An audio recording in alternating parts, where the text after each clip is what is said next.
I picked French? No. No, I think- all right, now we have all of the tech figured out. I appreciate everyone bearing with us for this. We wanted to make sure this meeting is recorded. We may have a majority of a quorum of council members present.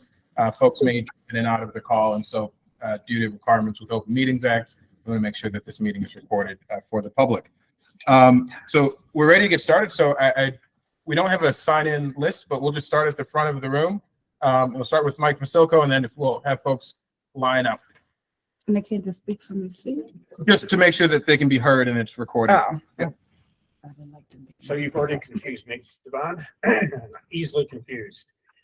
You start off by saying that we're not here to discuss the merits of whether or not there should be concerts.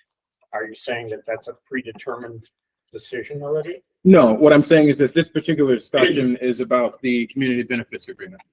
Okay. Regarding the community benefits agreement, the only thing I have is what I saw emailed from Northwestern, a two-page Mike, will you speak up? document. You want to stand in the middle, maybe they can hear? You can angle yourself and project. A two-page document from Northwestern the day of the meeting, hours before. And then I understand from watching the discussion of the council members that you guys had a different document. Document that came through Corporation Council to you guys. It sounded like you had different numbers than what is in this community development's proposal from Northwestern. The citizens never saw that document issued publicly or through the right channels.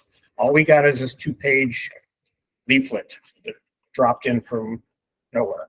Yeah, no, I thank you for the question. To my understanding, we received, the numbers are not different from what it was delivered to the community from what was delivered to us. It may be in a different format. I'm not exactly sure, but certainly it's, the proposal is $10 million and there's a breakdown of how that $10 million would be allocated. Tell us what these numbers are. Are we gonna line up or? Yeah, I was gonna say, so, Yeah, so yeah. wait, let me do this. This meeting is going to be cordial. This meeting, we're going to talk. You're going to give us feedback. We're going to hear that feedback and we're going to get along. It's not going to be a yelling match. We're not going to be rude with one another. That is not where we are in Evanston. And that is clear. And if you can't tell that I'm a teacher and an educator, I am. That is the expectation. Or I will leave the meeting with my computer. We're going to work this out. We're going to talk together and we're going to figure this out. But it's going to be in some kind of order and fashion. And we want everybody to get an opportunity to be heard. We're not going to yell, not going to yell back and forth. And I don't know what the best form to do that in speaking. Yeah, I think just my idea is we'll just start at the front rows and anyone who wants to speak and we'll just work our way back. So if you chose to sit in the back, sorry, maybe not the best decision today. So front row gets first crack. But I think that makes sense. So we'll for the sake of time, again, I'm not going to be here till 2 a.m. We're not going to do that again at all. I work. If you have suggestions or if you have comments or questions, those are the things that are going to be helpful to help us make a decision. I just want to put that on the table for everybody who might be confused on why you're here. Okay, that's why I'm here, to hear what your suggestions, comments, and thoughts are. So thank you. Right? Devon Reed, if we could just start from the top. sorry, Raphael, it's a bit hard to hear you, but turn the volume up a bit. So go ahead. Yeah, can we just start from the top to introduce what this meeting is about, just in case people have not been following specifically the activities that have taken place to date with Northwestern? Yeah, we've started there, but I will circle back around to folks online and we'll be able to answer any questions. So my apologies, Raphael. I want to continue with the folks in the room and then we'll start bouncing. It's as high as it'll go. Okay. Just first off, just a quick question about the CBA, the Community Benefits Agreement. Is that dependent in any way, shape, or form? Is that dependent on Northwestern getting approval for both the new stadium and the concerts? Yeah, so the question is the CBA dependent on Northwestern getting approval for both the stadium and the concerts? And the answer to that question is certainly my read from Northwestern is that CBA is completely contingent upon getting approval for the concerts. Question. So we'll continue going. That's a bad answer. Well, that's just the truth. So, We're gonna, I promise I'm not gonna repeat myself a whole bunch because we're adults. We're gonna follow the path that he just mentioned, and if you want another go, we'll go back at it. But I don't want it to be full of confusion. So he's next. What's my time? But Just you go don't ahead. know about something He's that's next. about- Yeah, You just, come back it'll to come it. around to you. You can come back to it. So please Yeah, write it just take down. notes. I gotta do it at council. I have to identify myself? You have to go, if you want to identify yourself, please do. You can. if you Okay, want. hi, everyone. I'm Robert Ornstein. I live in the 7th Ward. I'm 500 feet from the stadium. I've been a big advocate for it from the beginning on economic grounds. In terms of concerts, I'm happy to enjoy a concert that's right outside my front door. I'm going to open my French doors, enjoy that. In terms of the CBA, to me, that's gravy that's been added. And I have heard nothing since 1987 when I moved to Evanston about how the university doesn't pay taxes and they don't have a CBA and when are we going to get it? And now you have it. This is what it is. So negotiate the very best deal you can, approve the stadium and go forward. Thank you. Thank you. Thank you, sir. I have a suggestion for the CBA. 10 years is a long time. There can be elements of the CBA that depend upon the cooperation of, say, the schools or the employment, what is it, not recycling, rebuilding. Oh, rebuilding. Right, the rebuilding. Mhm. What happens during the 10 years if something makes a particular element no longer feasible because maybe the partner isn't there anymore? Is there a process for negotiating a replacement or some substitution if circumstances beyond the city or the university's control makes one part obsolete? So, I wouldn't answer. okay, I just would take that under advisement. Yep, take notes. yeah, Yeah, Yeah. that's what I'm doing. all right, I appreciate And we're that. recording. We'll take that under advisement and that makes sense. I'd Thank you. suggest a process where the city could approve a substituted performance if it's something beyond their control. Okay, thank you. Thank you. I just have a question that I think gets back to what I heard in the audience. If only 2 pages of documentation was distributed to the public and the council received something additional, is that will that be made available? Is it made available and we just don't know yet? I think I can quickly answer that. Whatever the public has, to my knowledge, is the same thing that the council has. Yeah. Yeah. Okay. Yeah. Anything we've received, it's been shared with the public. So there's no like longer CBA that other people. Well, wait, somebody else has to take their turn. Okay. Yes, Yeah. that So- was my And we can question. get back to, Yeah. we can find out if our, Okay, so I have several questions. Sorry, it's gonna take a while. no, it won't, First of but all, okay. never got anything for my news. So that sheet of paper that the first person mentioned, I never got it. I live within 1,000 feet. So what happened? I never got any of this. Okay, Okay, so the MOU, the first I've heard it is during the council meeting. And a lot of the council members also never heard about it. But besides that, for you a question. So you believe in your heart that Northwestern will never build a stadium or fix it or anything if they don't get their concerts?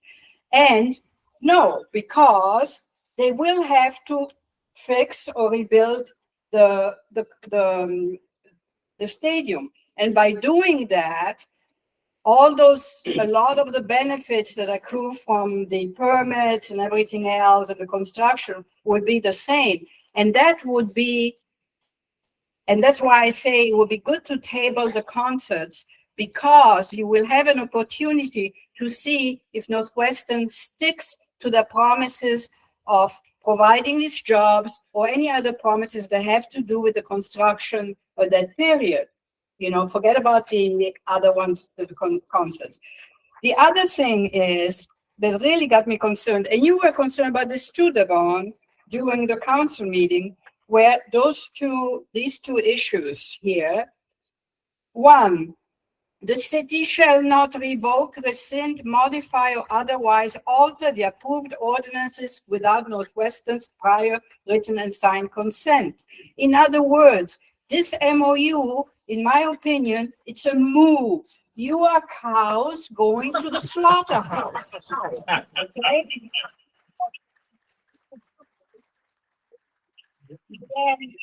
Then you also have the other second thing that really concerns me is that your $2 million tax guarantee would be subject to reduction to the extent concerts or other events are negatively impacted, including reducing the number of concerts or other events. And it seems that the number of concerts are not limited, and Mary is going to speak to that. Making a concert or events more expensive, and that would go to if you ever want to have, for example, in the future raise the parking tickets or the amusement tax. That would go against what they say because it would make the concert events more expensive or less bookable, attractive. What does that mean? Or attended. What does that mean? What section is that? This is the section of the guarantee. This is this. Section 12. Section Okay, 12. thank you. Okay. And then by condition imposed by the approval ordinance or by actions or omission of the city or third parties, including litigation. So if I, for example, will litigate, or a group of us will litigate because, you know, the sound is just horrendous, then Northwestern will just simply take that money away from you. So again, moving into the slaughterhouse. Is that it? No, I had other questions regarding this. And real quick, Chair, and sorry to interrupt. Councilmember Burns, go ahead. And sorry to interrupt. I want to get a sense of one, how many people want to speak. I usually say this at the meetings that I host of this size, is that the explanations are not always needed.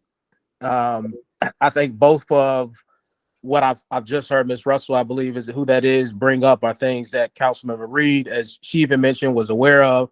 I believe we've even made amendments to that effect.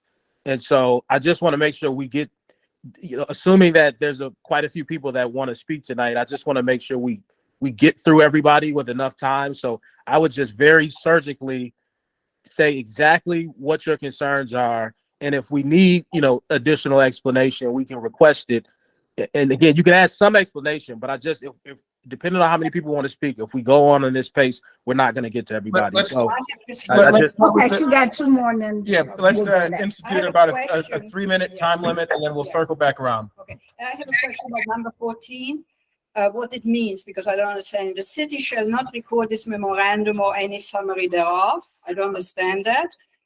And then I also have a quorum with between 4, 5, 6, and 7 and 8, where the word reasonable security plan, reasonable sustainability plan, reasonable traffic traffic management, reasonable concert operation. I got what it. You said reasonable 4 to 8. mean? I got it. And 8 shall use its best efforts to provide significant advance notice. We got What it. does that mean? What if Northwestern has a birthday I get to it. attend to? Thank you. Next. Oh, you had it on.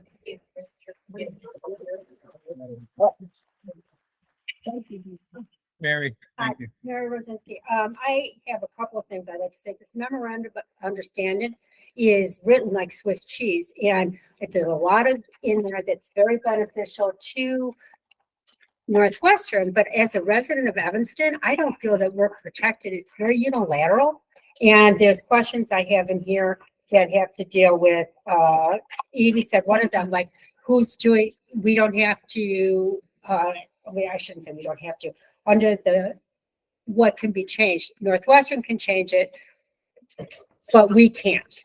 And 14B, you're referring to? 14B, is that it? Yep. And then when it says, Northwestern, if they get something in their licensing. Yeah. Well, a license is a real estate deal. And I could talk with you off track and say, I need you to put this in the licensing so I can do this. And so then this is committing us to whatever negotiation Northwestern has with whoever they're licensing to.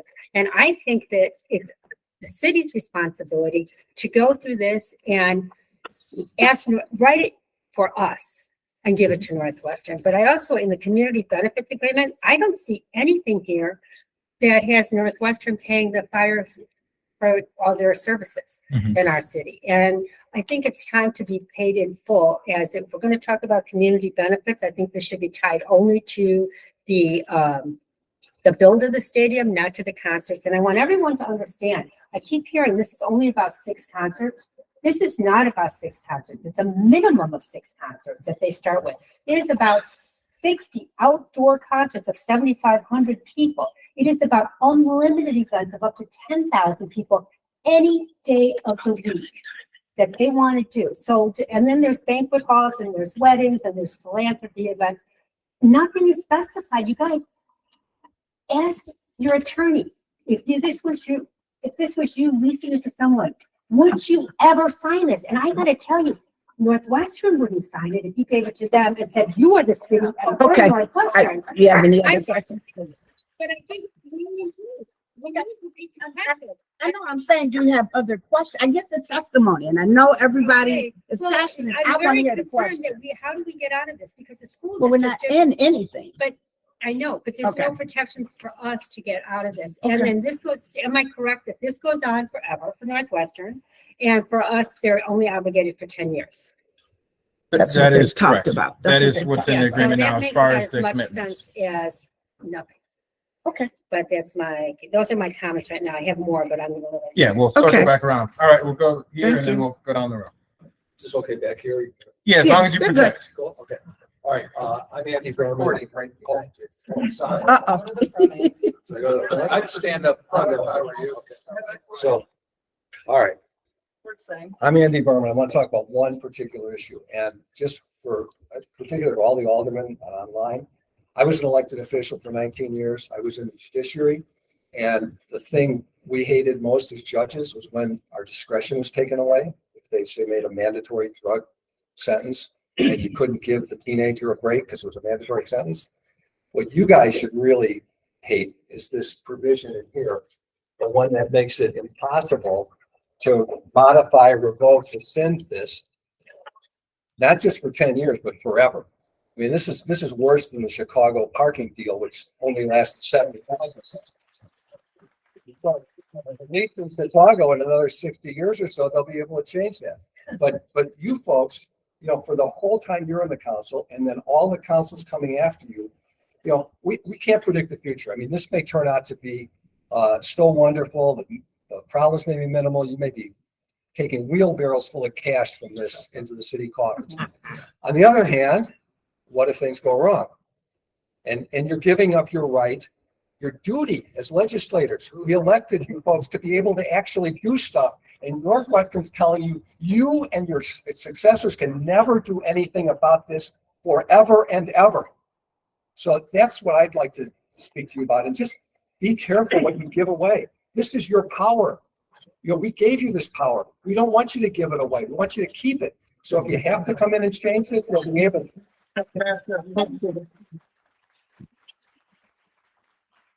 Can you tell me the exact section you're referring to? Well, it's the, The 14, Is it? just the whole We think yeah, 12 or Section 14? 12. the clause on 12 where it Yeah. says the city shall not revoke, rescind, modify, da, da, da. Yeah. And there's no way out of that. And here's the other thing. I've said this at the meeting. If you try to do that, Northwestern will sue you. And my knowledge of the law is you'll lose and it'll cost you a lot of money to defend it. So you're stuck with this. We're stuck with it. You know, you're giving up your power. Don't do that. Okay, thank you. No, thank you. All right. If you wanted to speak. Sure, I'll just say something brief. Northwestern wrote this agreement and gave it to you. What does that mean? That means they wrote it favorable to themselves, okay? The whole thing, they seem to be holding all the cards. So be very careful what you agree to in this. Do some strong negotiating because Right now, they have all the cards. Thank you. Thank you. I'm not going to assume that everyone wants to speak. We'll just keep Great. going. All right. Hi. So I have a question for the council representatives, and that is, why do you believe that they will fulfill this? The way this document is written, everything on their part is voluntary and caveated. Furthermore, since the 70s, Northwestern has not fulfilled promises. They promised not to buy property off the tax rolls west of Sheridan Road. They promised to give us unfettered other things that they have not lived up to. Under the cover of darkness and behind a shell company, they bought a downtown high-rise off the tax rolls, and they refuse to collect taxes, to the best of my knowledge, last time I looked, from their for-profit tenants at 1800 Sherman. I don't trust Northwestern as far as I can see them. Thank you. Yeah. Thank you.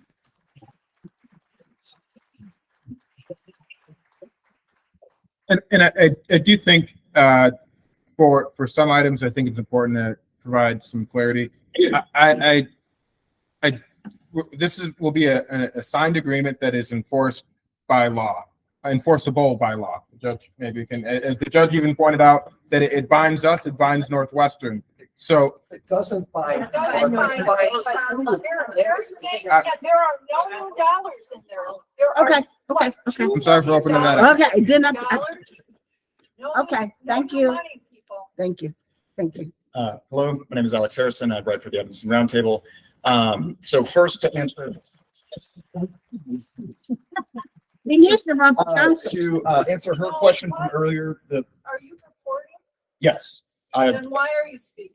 because I'm answering 'Cause a he's question for here. her and I have very specific questions for council about the CBA. No comments, no subjective comments. To answer her question from earlier, the full CBA document is now on what city website. As of today, I don't know if it was up there earlier. If you Google City of Evanston proposed projects, it's on that page at the very bottom of the Ryan Field section. Now, two specific questions about the CBA. One is that Schedule 1 for reimbursements, which was also brought up earlier, for city services like fire, police, et cetera. That as of today is still blank. And it says like to be determined between staff and city staff in Northwestern. Want to know when that would be coming through. And then just understanding that this is an active negotiation between the city and the university. Can we, the public, expect an updated version of this to be delivered? And if so, will it drop on Monday again? Those are my questions. Thank you. Let's go to the next row. I'm still taking notes. Hold on. Yes. Updated when and what was the other term? When will the updated MOU drop or community benefits? And then Schedule 1 for reimbursements. Thank you. Okay. Oh, sorry. Great. Jeff Green, Second Ward. Yep. All right. This process has been going on for months and months. The public has been clamoring to give public input, specifically about a CBA as well. We're now maybe 96 hours away from a final vote. I think it's optimistic to think that we're going to renegotiate something with Northwestern now, which means that when it comes time to vote, it's incumbent upon you to either vote no or to table, to give some time to process this and renegotiate. All the input you're going to get here tonight has to go somewhere. If not, this is somewhat window dressing. All right. So we're counting on you to really step in and say, no, we want to fight for something for Evanston. So good luck. Thank you.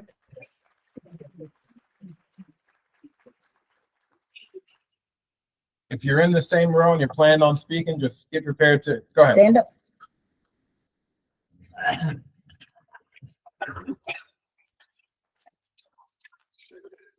My name is Elizabeth Kenny. I'm in the 8th Ward.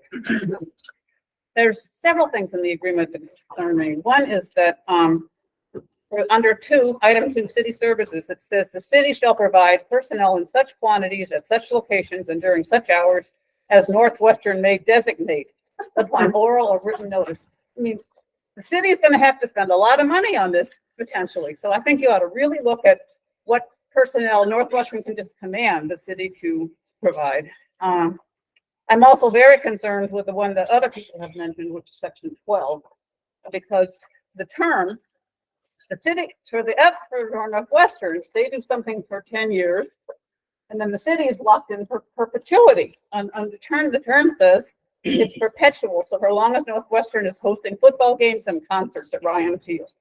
I mean, why does the city want to give that away? As someone else said, you need to have some flexibility. In addition, wherever it says reasonable, you have to have a mechanism for deciding what reasonable is. Because, just reasonable in the eyes of the beholder is one thing, but who knows what's going to happen here. And you don't want to be involved in litigation over what is reasonable. Thank you. Thank you.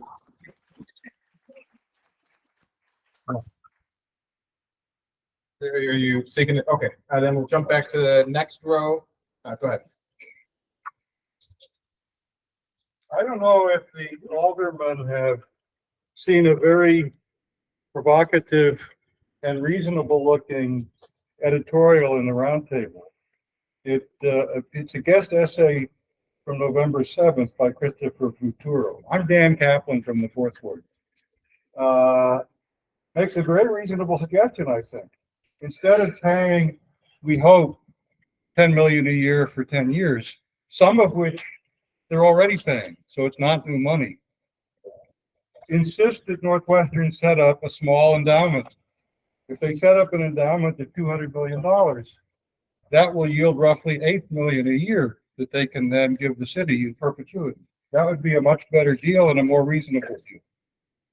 250,000? 200 million. Oh, 200 million. Would Thank yield you. $8 million a year is the calculation that he's doing in perpetuity. Thank you. And I recommend this editorial. It's worth reading. And the round table. Thank you. All right. In that same row, go ahead. So far, everything that I've heard, I support. However, I don't have a voice because I'm from the 9th Ward. The 9th Ward does not have a voice in this. And so I am asking you and Bobby Burns and whoever else is going to be representing the rest of the city to really look at this, just like everyone else here has been asking. This is a chance to really make a good deal. Don't give it away and fight for it. I do agree. Table it. Table this until we have better information and when people can really take a look and make good deals. Thank you. Continuing down that row, I guess if that's done, we'll move to the next row. And as the person's walking back, if you're in the same row as the person, just get ready to start walking up. Or not get ready, just start walking up. Thank you, Alderman, for calling this meeting or having this meeting. I think it is important that the community interests are heard. I've been a resident of Evanston for 28 years, and I've practiced commercial law for 35 years. And when I looked at this memorandum of understanding that I just got today from the fellow sitting next to me, I almost had to break out laughing. This agreement would not pass 101 contract law at any law school. This is not a contract. Keep in mind, what is a contract? It's a mutual agreement between two parties. If one party breaches the agreement, the other party gets to cancel it. This agreement basically says Northwestern can basically stop doing everything under this, but Evanston is stuck with it. That is not a contract. That is not a mutual agreement. That is basically a contract of adhesion.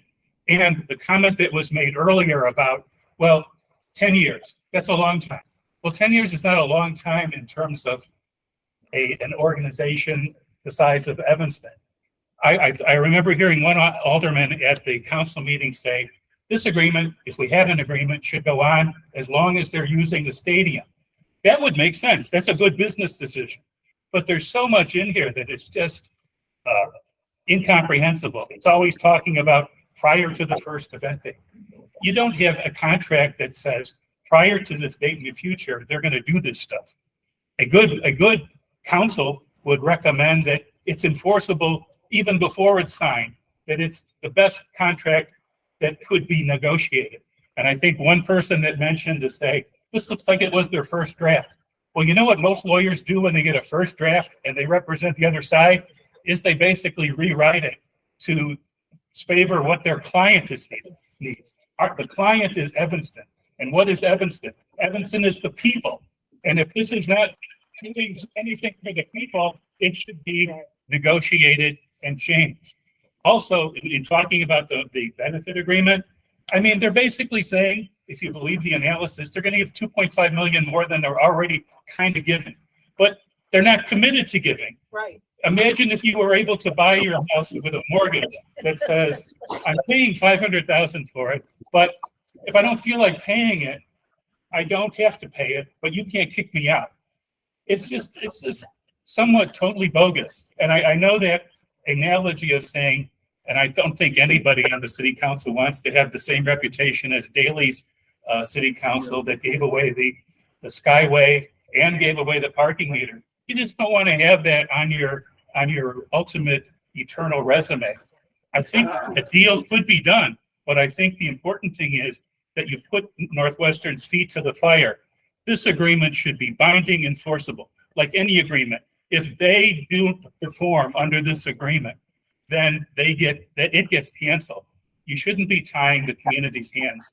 And again, we only saw it for a few minutes, but I think it would, if you gave this to like a Northwestern law student from the first year, he would probably come back with you after a half an hour with about 20 things that should be changed and negotiated.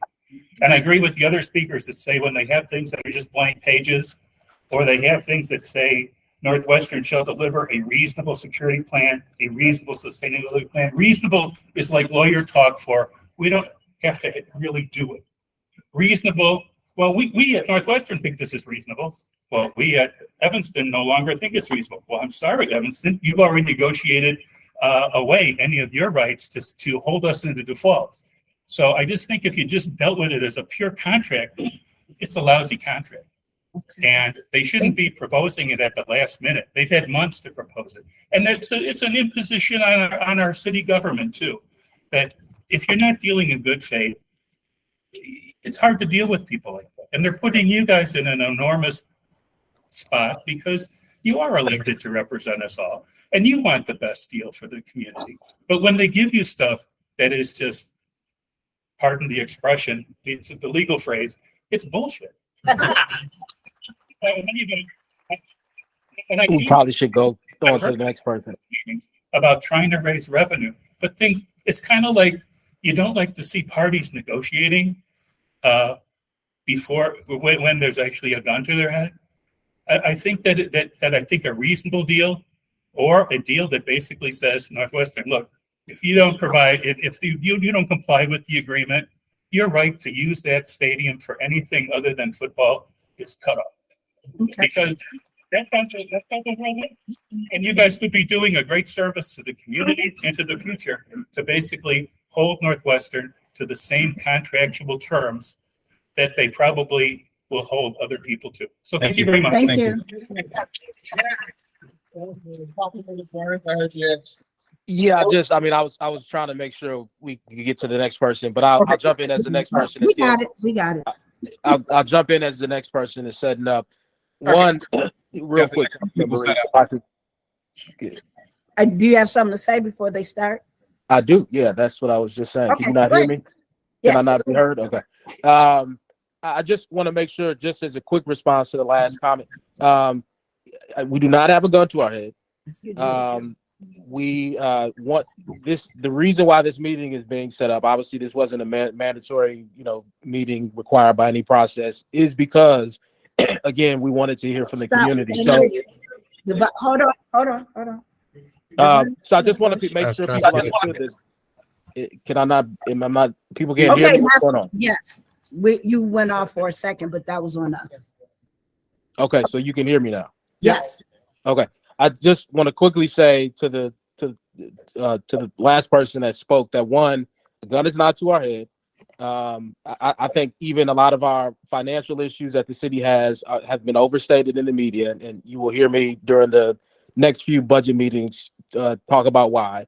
But and so I just wanted to clear that up. We're not negotiating with a gun to our head. One, two. The point of this meeting, this is not a mandatory meeting required by any kind of ordinance or process. We want to hear from folks. So that's the point of this. We have not indicated in any way that we were going to accept this, the first draft or version of this. Nobody has ever indicated that. And so we saw it as folks in the audience have seen it. And then our very next thing that we wanted to do was to meet with the community before we take another shot at it. So I just want to make sure that's clear. Thank you. Thank you. All right, sir. So yeah, I'll keep it short because I agree with a lot of everyone that said stuff about it. Sorry, here, I'll just quickly summarize. Sorry, Councilman Burns, it's a little hard for folks. We're way in the back of the area, so I'll summarize. Councilmember Burns expressed that he disagrees with the sentiment that the council has, I hate to use violent metaphors, but a gun to our head, and that we're being forced to negotiate here. What was stated by Councilmember Burns is that, we, the council, received the MOU and the community benefits agreement at the time that the community did, and that this meeting itself was not mandatory, and that the reason is because we want to ensure that we're incorporating community feedback, and that there hasn't been a council member that has said that we were just going to blindly accept the first draft, and this is a part of the process. Fair? All right.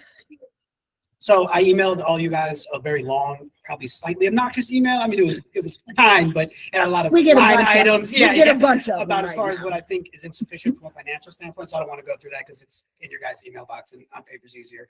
My two concerns are what a lot of people have already mentioned is that there is just a big imbalance in the power structure here, right? Trading something permanent for something temporary doesn't make any sense. So my suggestion would be if you're going to approve the concerts, they should sunset when the payments sunset, or it should be tied to that. Because if you're going to have to renegotiate with the city or with Northwestern in 10 years or 5 years, whatever you make the sunset clause, you're going to have no leverage if they've got 6 concerts permanently. They're going to want 6 more or whatever, right? So we should tie that. And then the money shouldn't be attached to whatever Northwestern wants you guys to spend it on or in conjunction, right? It's that it should go to the city council. We elect you guys. We want you guys to decide how the money's spent. There's clauses in there about, further projects of interest mutually agreed by the city of Northwestern.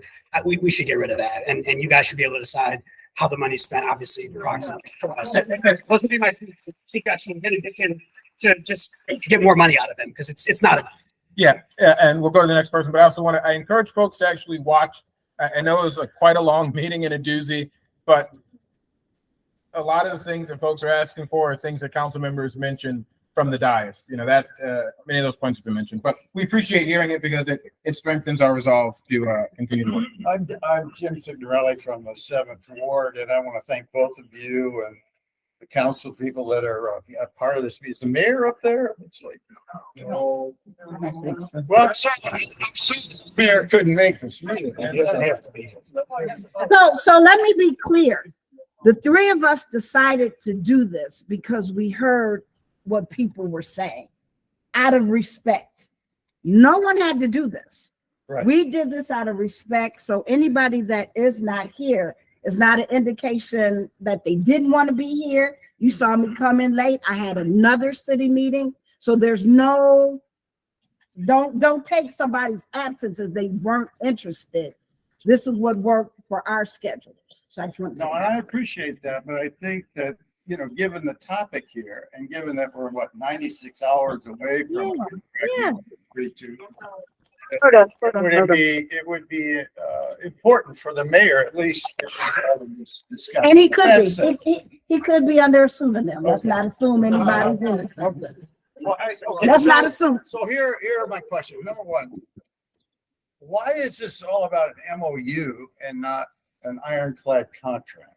I don't understand the difference. Why can't we have a contract as opposed to an intent, which is really what an MOU is? Okay, so I don't know how enforceable that is anyway. My second question has to do with the fact, and this is because I haven't really read through the entire agreement, but if Northwestern wants to have more than 6 concerts within this 10-year period, Can they do that without our objection? Certainly they can do that after 10 years, but can they do it within the 10-year period as well? Or is that totally out of the agreement? And the third question I have is, what is the hurry? Why does this have to be decided now?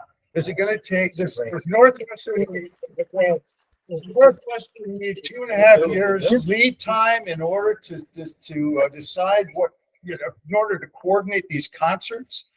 I don't think that it has to be decided now. And certainly Northwestern's going to say, oh, well, we can't do our stadium because we need the money in order to maintain $2 million a year is what's required here. And where's that going to come from? We all know that that's bullshit. Okay. So I just wonder why it all has to be something that's decided now. Thanks. Thank you. Thank you.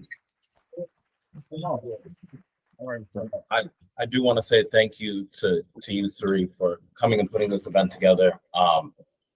Something to really emphasize that community benefit agreements are supposed to include the community, right? And this is a great, fantastic opportunity for you all to get feedback, right? But in terms of negotiating, we don't know who's in these negotiations, right? And if this is with city staff, we can elect you all. We can't elect city staff. We can't elect our own city manager, right? And I want to pivot and take a look at the fact that I've pulled a couple folks in here. We're not even selling our souls correctly, right? In the sense where, from Northwestern's point of view, is that they need concerts to offset the costs of their stadium, right? That's the language that they've been using, right? So, and we've seen that then in the economic report, that roughly there will only be about $200,000 worth of tax revenue coming in. So, and if we're looking at that, right, in terms of, instead of looking at the profit that would come in this commercial district, we should be looking at telling Northwestern, hey, 4 to 5% of your gross revenues from all of your concerts should be going to the city. So that's why I say, if we're going to sell our souls, we got to do it correctly. But I can't go to folks that live 500 and 1,000 feet from the city or from the stadium and possibly give them an explanation on why we're bringing all these concerts if I can't point to tangible and reasonable, as we've said so many times tonight, reasonable concessions from Northwestern. And that segues into the aspect of, you all have an enormous amount of bargaining power right now. And anybody who tells you otherwise is lying, because we've seen this at Brown when they recently tried to pass their own CBA and their own pilot agreement, is that their city council felt that they didn't have enough bargaining power, and then they wanted to get a deal done, and they got a deal done quickly. And in the end of the day, they were able to skip steps, and they weren't able to get the best deal possible. So we're looking at it is that take your time, table this, and then understand that we have an opportunity to get a pilot program, a payment in lieu of taxes program established for Northwestern University. That in 2017, that roughly all of their property taxes and the property tax revenue that we've been missing from the city of Evanston equated to about $30 million in 2017. That's pre-pandemic, right, and not adjusted for inflation. So if you look at a pilot agreement, that you can say that, hey, we'll either look at all of your properties and your assessed property values and say that 25% of those the assessed property values are going to come in form of a pilot agreement, or we're going to flip it and say that all of your property taxes, we're going to take 75% of that. And roughly that would equate to $22.5 million per year, which is twice what Northwestern is giving us or proposing that we give them for 10 years. So there are options on the table, and we can go more in depth, but we need to table the agreement to fully flush this out and understand that we don't need to rush. We can take our time to get the best deal possible. Yeah.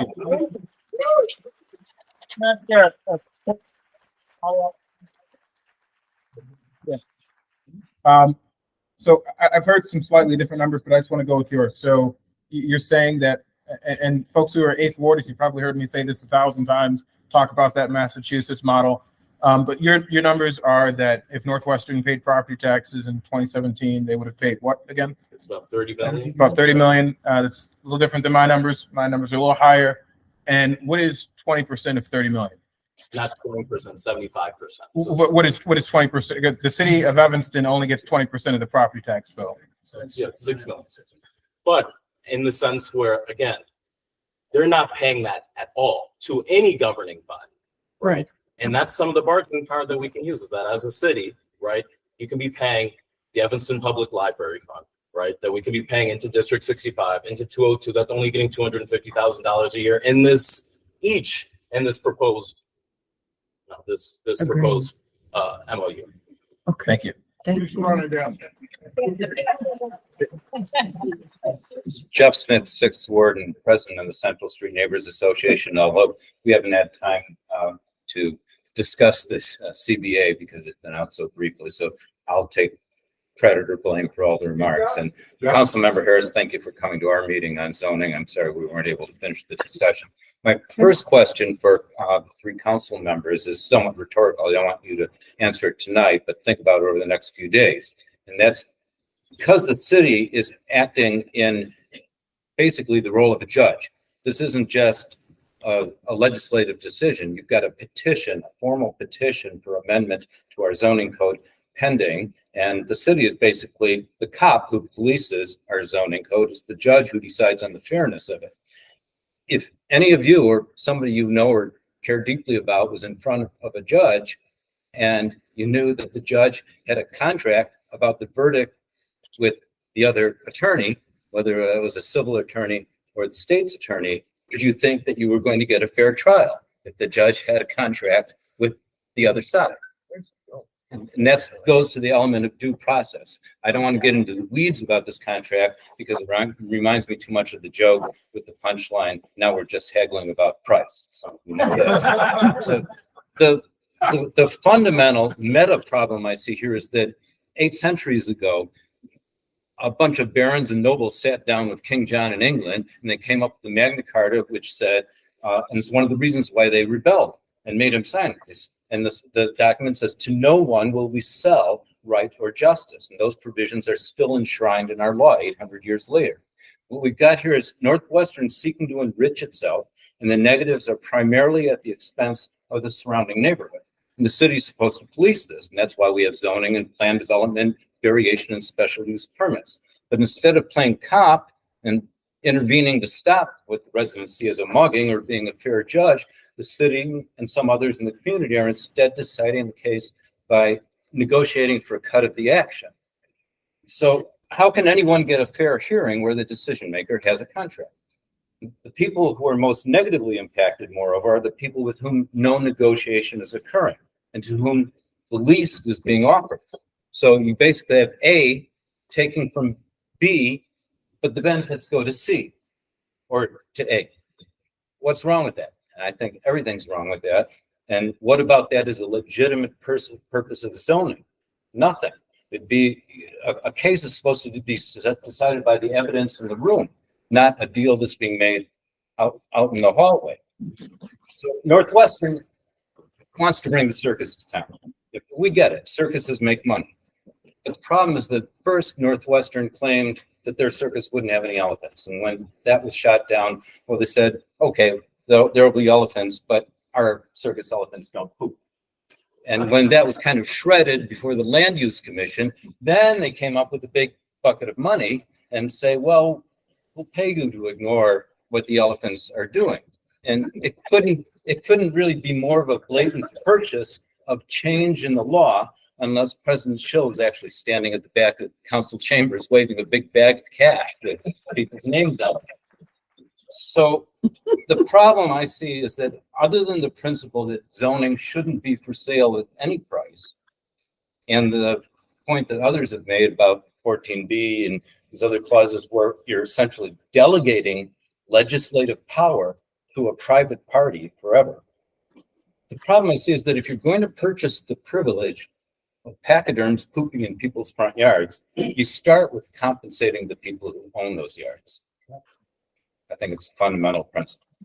And I don't know the figure to put on it, but if somebody's house becomes unlivable because of 65 concerts a year on top of the 26 major sporting events and then 10,000, 20,000 cars that already come down Central Street every day. 'Cause it's not just 6 days of inconvenience. It's potentially a lot more. If this is signed, it doesn't matter about the stadium being built 3 years from now. Concerts could start in McGaw Hall, next week. Okay. So Got two I more. think $100,000 minimum per household, I would say. Say that again? Probably a lot higher than that. Say it again? He wants I'd say $100,000 per at least household six in the needed figures. area. Okay, thank you. Anybody who feels that they're forced to leave, it ought to be a major number. Thank you. Thank you, sir. Thanks for calling this meeting and especially thanks for you educators out there. So I'm a professor at Northwestern University. My name is Matthew Grayson. So I know a little bit more perhaps about what's behind the scenes at the university. You may not know this, but during the pandemic, the university basically went broke and they had to, they have a $14 trillion endowment, but they had to fire a bunch of employees. They had to stop paying pensions for their employees. That money just never got paid. And so I just want to say, be wary of trusting their numbers. They can't balance their own checkbook. So be very, very wary of trusting any numbers. And in light of that, of course, the contract or the MOU that they've written is Swiss cheese. It's got so many backdoors. And I think it's a great opportunity for you to negotiate. You are in a position of power, great opportunity to negotiate and get something that's enforceable, as was described. Northwestern is not a democracy.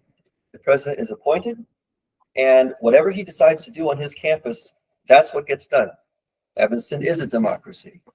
Elected officials serving the will of the people. Northwestern has to learn to deal with a democracy and respect the will of the people.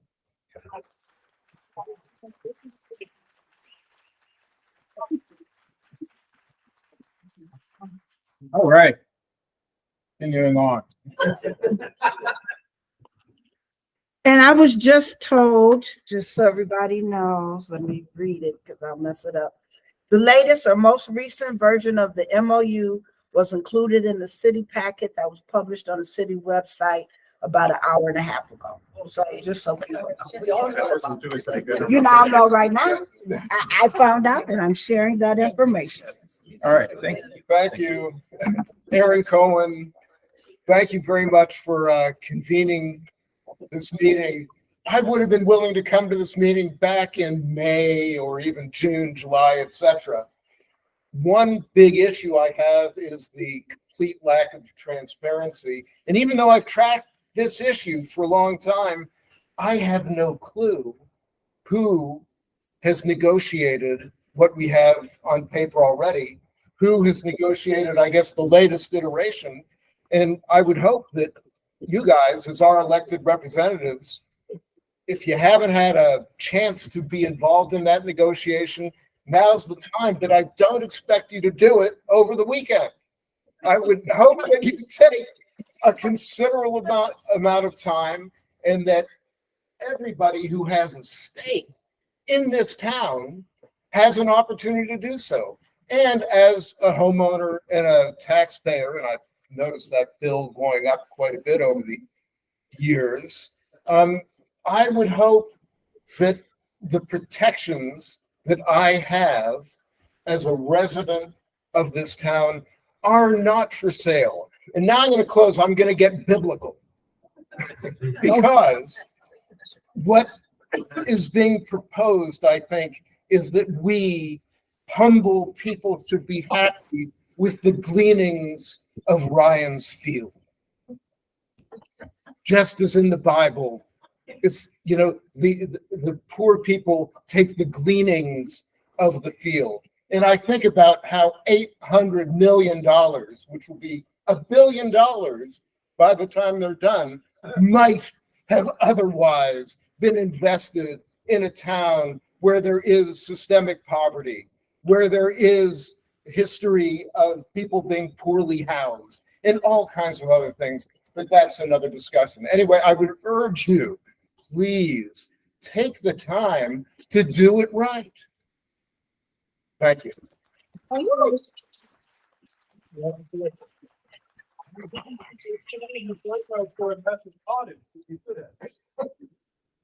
Hello, my name is Milos Levin. I'm a senior at Evanston Township High School. I am a member of E-Town Sunrise. I'm the Youth-Led Climate Action Organization at ETHS. Something that hasn't been talked about enough is sustainability.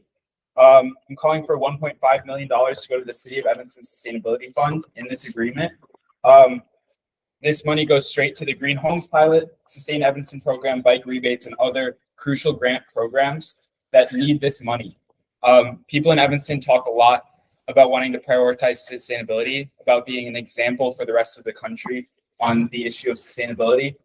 And yet this is not being prioritized in these conversations. It needs to be.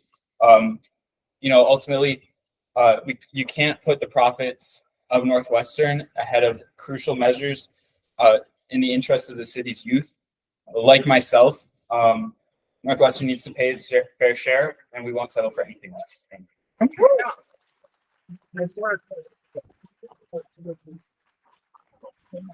Hi. My name is Joan Slavin. I'm a 30-year resident of the 7th Ward and also an attorney.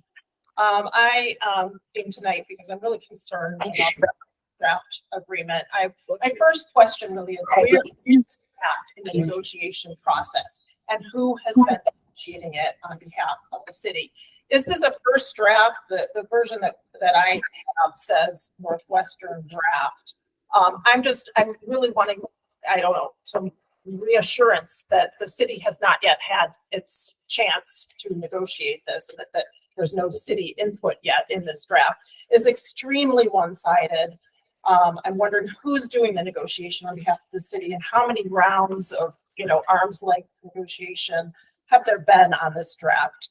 A few specific issues is, why would the city ever agree to rezoning without a fully inked, signed, negotiated arm's length MOU? This is not that. Why would the city ever agree to a zoning change on a permanent basis and not on a limited term trial basis? Why would the city ever agree to an MOU where Northwestern's payments are entirely voluntary? And why would the city let all of its benefits under this agreement lapse after a few years when the concerts and potential damage to our community go on forever? The final point is, and this is really the main thing I wanted to stress, and I don't think it's been brought up tonight, is at least I haven't seen the new draft that apparently came out an hour ago, but the draft that I have leaves the indemnification page blank, and it says to be negotiated by staff and Northwestern. This is a key provision. There should be a very tight one-way indemnification where NU is indemnifying, holding harmless, and defending Evanston from all litigation costs, all judgments, all settlements that come as a result of any claims about Northwestern's new use of this stadium for-profit events. Can you say that again? I just want to get all Yeah, those it's words. paragraph 15H. Right. And I think. But you said hold harm, you Yeah, said a I said couple. indemnify, defend, and hold harmless, which She is said. understanding legal language. Okay. But, this needs to be drafted by, very, very strong attorneys. Are you because- that? What? Are you one of them? Well, I'm not doing any work for the city or Northwestern, so Oh, no, I am an attorney, Okay. but I am I not. think the question is, are you someone that we could turn to? Right, can you make some adjustments and email? Yeah, I'm happy to share. This contract. And I want to say that for anybody, and I've already heard you don't like the word reasonable, so I'm scared to use it. But I do fight back if you try to attack me. But if you all have some reasonable cross-outs that make sense, it doesn't even have to make sense. It should make sense. Please get that to us, work through it. So I would love to talk to you about that. Yes, I just think, the potential for a lot of litigation over a lot of years from potentially other municipalities or Yeah. Evanstonians or other entities that are damaged by these concerts Evanston and our residents with our huge property taxes that we're already paying should not be bearing the cost of the litigation or of any settlements. Northwestern has to bear those costs. Okay. So finally, I just urge you again, as others have said, what's the rush? I urge you to table this vote for so many reasons, but particularly the concerns about this one-sided proposal. Thank you. I love the fact.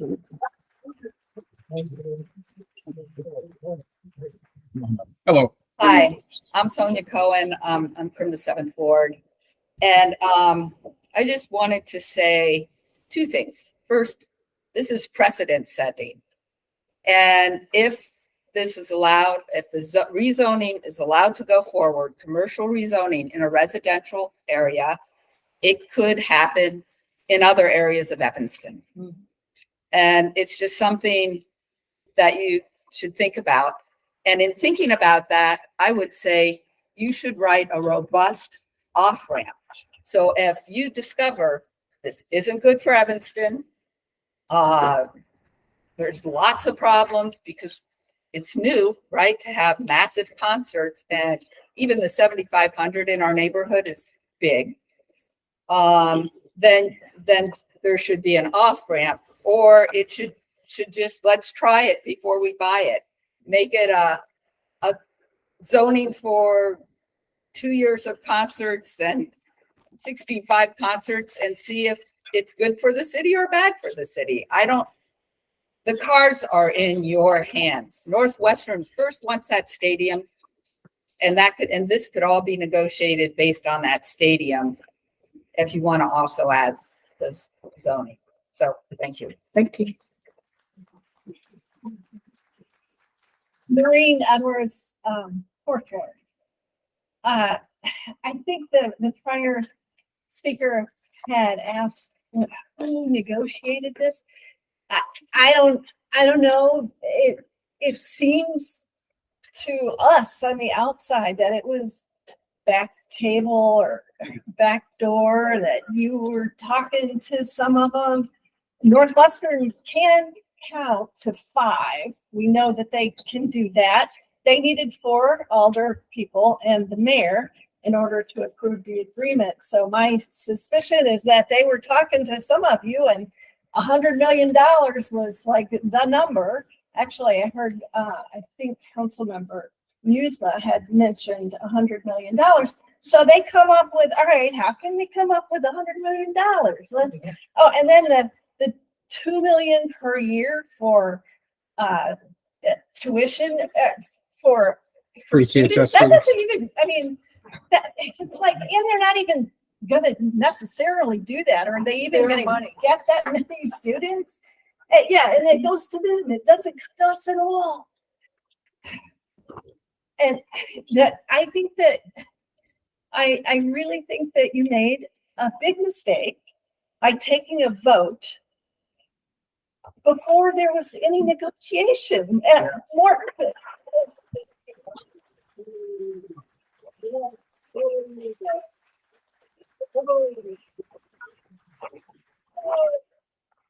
So, okay, first of all, we need lawyers. We need people to negotiate this and to write it, who know what they're doing.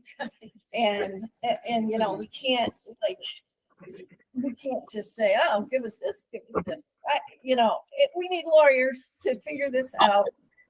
They need to be, it needs to be binding, enforceable. They need to give us money and we need to control it, not them. And it needs to be binding. So we need good negotiators. Do not take, you can redeem yourself in my eyes. Don't vote on this in 3 days. It's like you don't have to hurry this through. We need good negotiations and a good agreement. I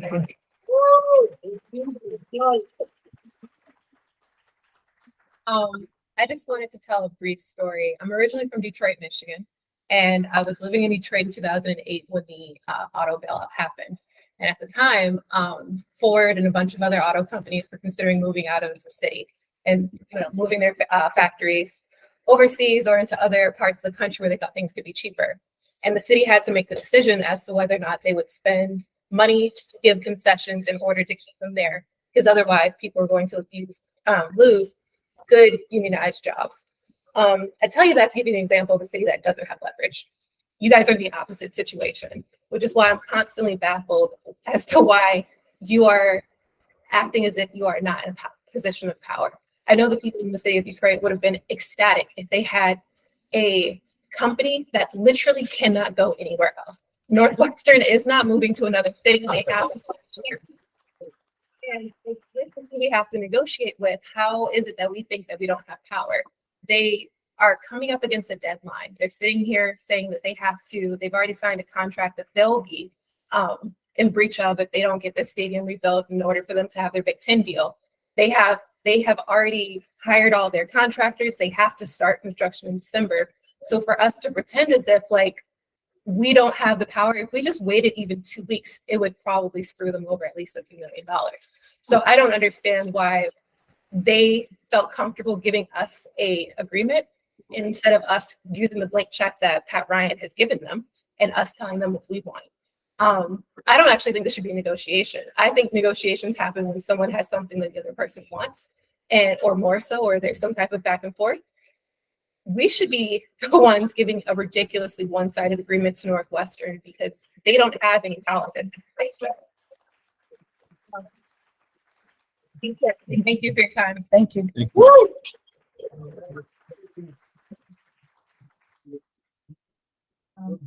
Hi, my name is Anusha, and I am a student at Northwestern. In my time here, both as a student and as an organizer, They can't hear you. Okay. In my time here, both as a student and as an organizer for Fossil Free Northwestern and students organizing for labor rights, I have repeatedly seen the value that this university places on monetary profit. In light of their priorities, I hope that this proposed community benefits agreement, while currently lacking in size, scale, and impact, will take into consideration the concerns of all members of this community, regardless of the monetary costs required to meaningfully and intentionally contribute to the city of Evanston. Additionally, as a member of Fossil Free Northwestern, I believe that it is critical that this university, being both a mass producer of fossil fuels as well as an investor in fossil fuels, is able to recognize their inherent responsibility to promote environmental sustainability throughout the city in response to a changing environment. Out of the $100 million in Northwestern's proposed CBA, no funds are going to sustainability efforts. As such, it is critical that $1.5 million out of the $3 million allocated for the city's Good Neighbor Fund as part of the CBA is given to the City of Evanston Sustainability Funds annually. That money would go directly into the hands of Evanston community members and ensure that this process is both equitable and community driven. In the upcoming months, Northwestern has the ability to change the narrative and redefine what it means to be the leader that they claim to be as an institution. I hope that Northwestern and City Council takes this opportunity to meaningfully listen to the concerns of this community and take action. Thank you. I don't know what row we are at now. I'm gonna watch where you go back. All right. So I want to encourage folks, if you're in the next row, to start coming up and lining up. Hello. I'm just very simple. I think you should table this agreement, come up with something. I don't understand, where is our own city law department? Don't they stick up for us? I mean, there's our lawyer and they were back channeling us earlier this year. So I don't understand where's our law department that can, because I mean, you guys aren't lawyers. So I don't get how this negotiation goes without, where's our law department? So maybe you could. Can anybody answer that? Yes. Who's negotiating and why don't we know? Yeah. If we can wait until the end, I do have some questions, things I want to answer. Yeah. Why? Thank you. Thank you. Just to continue with the We're gonna process that we finish what we're started. doing, Yeah, and then yeah. we'll answer questions. Hi, Joanne Delone, Second Ward. I just want to know, I hope you have seen the editorial letter together to the roundtable that Tom Sufford said in his analysis of this proposal. It is not negotiated. It's just Northwestern. And I have lived in Evanston for 45 years, and Northwestern has never been a good neighbor. Just a couple of examples. Years ago, the council put a $50 tuition tax on the students. Now, this is students would pay. So Northwestern gets a big lawyer, goes to Springfield and gets tuition taxes on, just unlawful to ban them. Then when I went through Leadership Evanston a number of years ago, when we were on Northwestern 1 month, and there was a professor there who spoke, and he said, Northwestern's goal is not to have Evanston as a line item in their budget. Now, isn't that nice? That's a real good neighbor. And, I just went to the Penn State Northwestern game because I went to Penn State, and the stadium was half full. And we were all, Penn Staters were joking, there are more Penn Staters here than Northwestern. So maybe if they had a good football team, they would fill it and they wouldn't need those concerts because, that's a joke that they need these concerts. And because they're going to get more money from the Big Ten when it expands to a national league, So you need to slow down and everybody else and tell Northwestern, we're going to use your power that you have to represent the Evanston citizens who are paying taxes and a lot of taxes and not just kowtow to this neighbor who is so arrogant.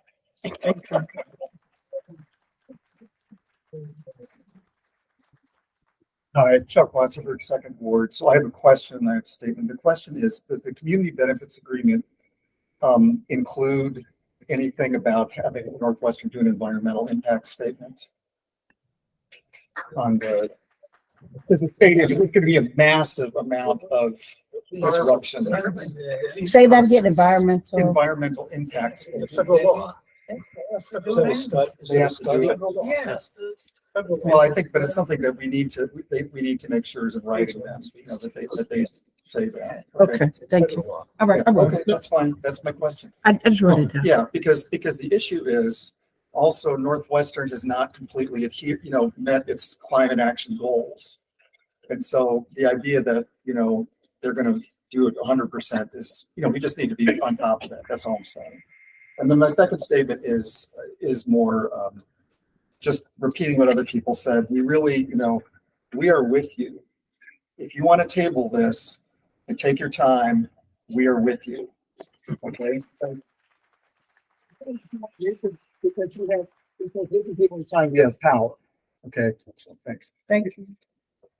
Hi, I'm Jay Philippitis, lifelong resident here. I live down the street. I'm also an Evanston fireman and vice president of Evanston Firefighters, Local 742. I just want to speak on behalf of our objective and what we would like to see done is a fire service agreement with Northwestern. Currently, we run 300 to 400 calls a year. It amounts to a total of $800,000 and $900,000 that Northwestern otherwise would be paying if they didn't get those services for free. We're a very taxed organization, both physically and mentally. We kind of have a third ambulance, but we don't have the resources in town right now to fully staff it every day. With the amount of elderly people, mental health issues in town, it just our call volume has exploded over the last few years, especially. We feel strongly that Northwestern, as part of this community benefits agreement, should have some type of fire service agreement in there, so everyone in town is getting the fire service that they deserve.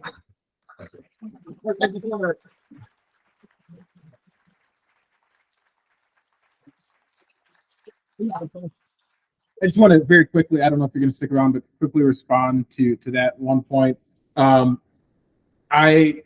So folks who've watched the meeting have paid attention. Councilmember Harris and I have discussed this. Councilmember Kelly and I, even Councilmember Burns and I have discussed this.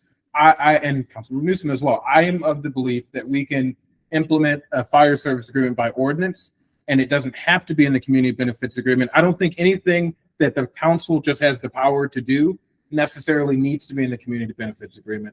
And so I am working with colleagues to explore whether we can just do that by ordinance. And anything that I think we can do by ordinance, I think we need to do by ordinance. Well, thank you. Thank you for your service.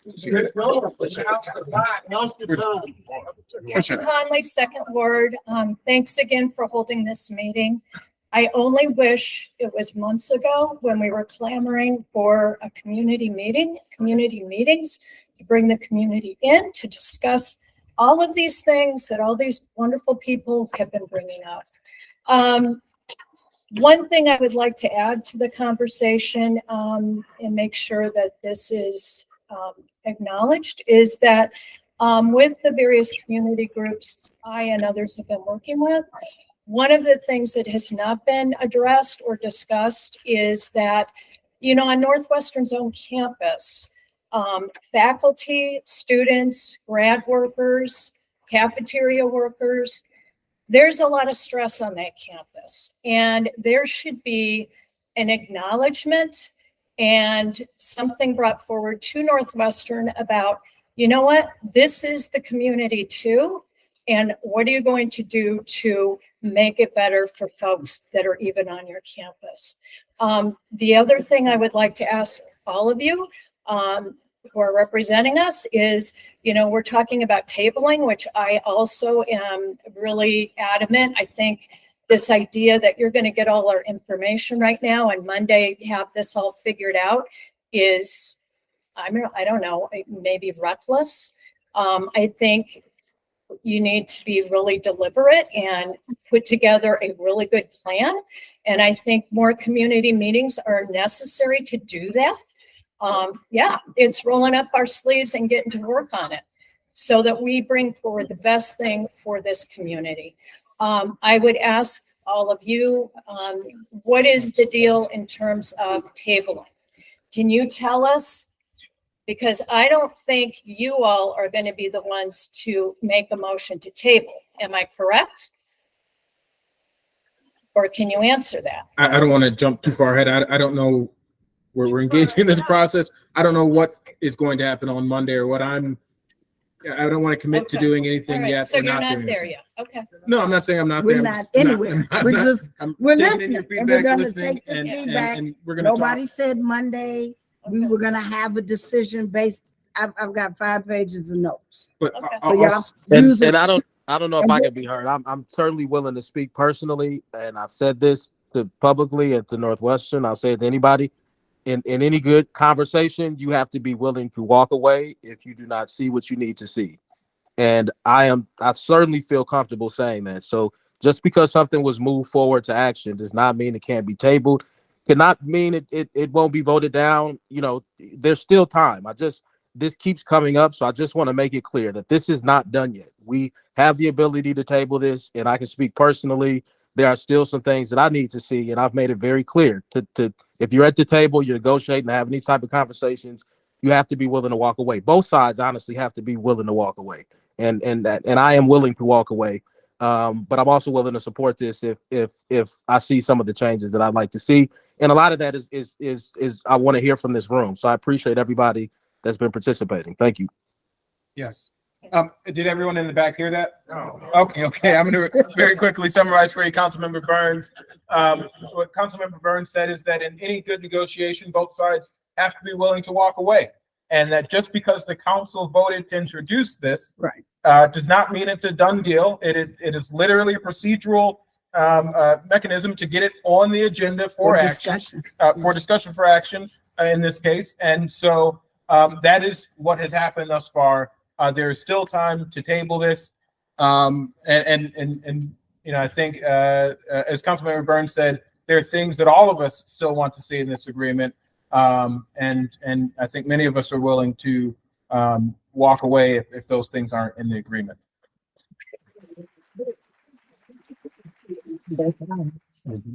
My name is Peter Londy. I live in the 3rd Ward, so I'm not close to the action at Ryan Field.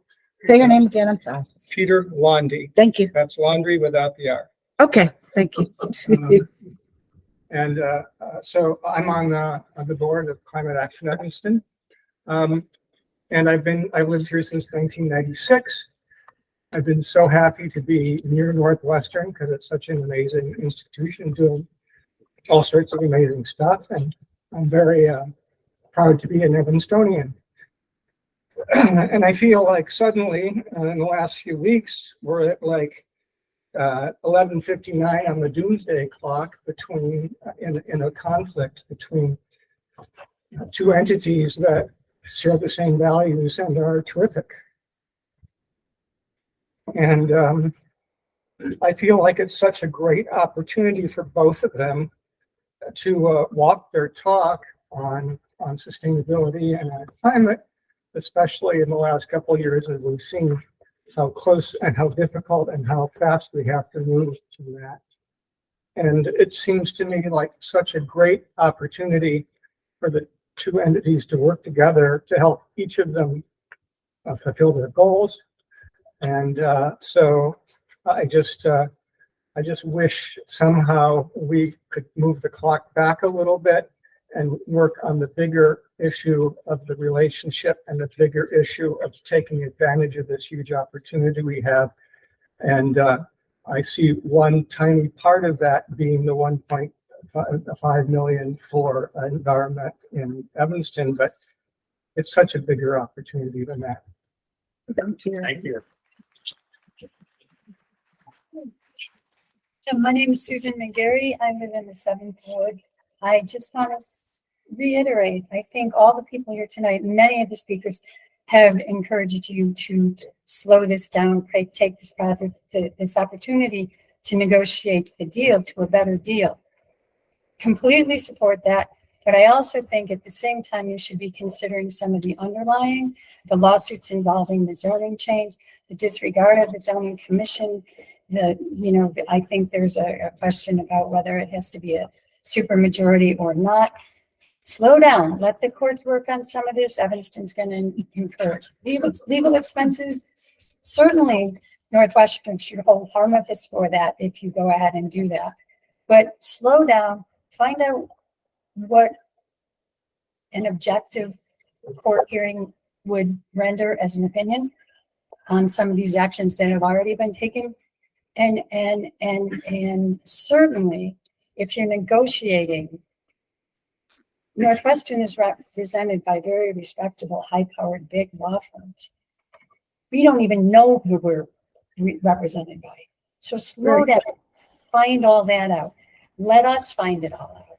I started going to community input meetings that were held in the beginning of this, and they turned out to be Northwestern marketing meetings. Right.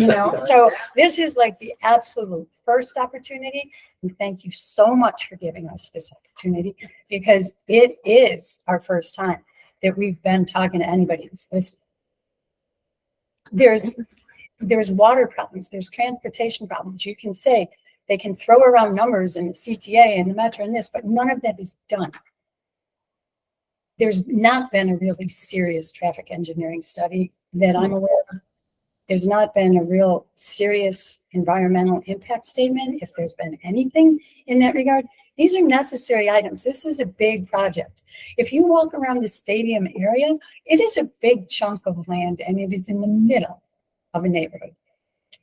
And somebody has made the point already, if you can do this to one neighborhood, you have a precedent for doing it to any chunk of land you want to in Evanston.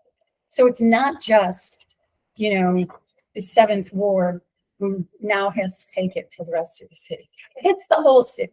This is how it's going to go if it goes without more transparency than it has today.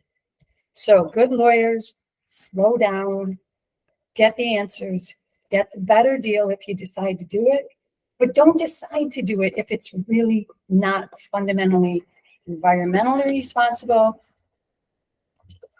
economically responsible to the city. The taxes are going up, the district in District 65 and the city already are talking about tax increases, and people are still like, wow, what? Second installment taxes are how much this time? So there's a lot of stuff that's all cooking in this pot at the same time, and it needs to simmer. You really need more time. So I would just again ask you to support slowing down.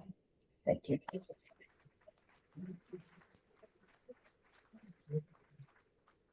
I've been sitting at the back, and as a consequence, everybody's taken most of my points. So I'll be brief. I'm a 36-year resident of the 7th Ward.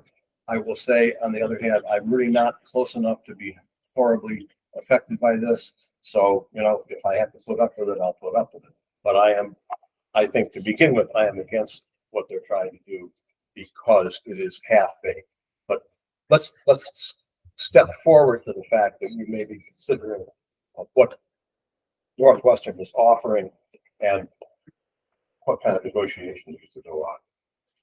It's clear Northwestern has had, as we've been told already, they've had first-class lawyers writing this thing completely in their favor.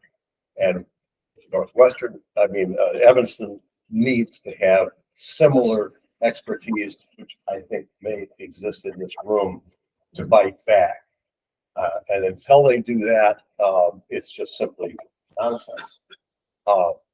I would say within that context, there are three things that stick out to me. First of all, any money that's coming to from Northwestern to Evanston should be in the hands of you guys to figure out what to do with it. No strings.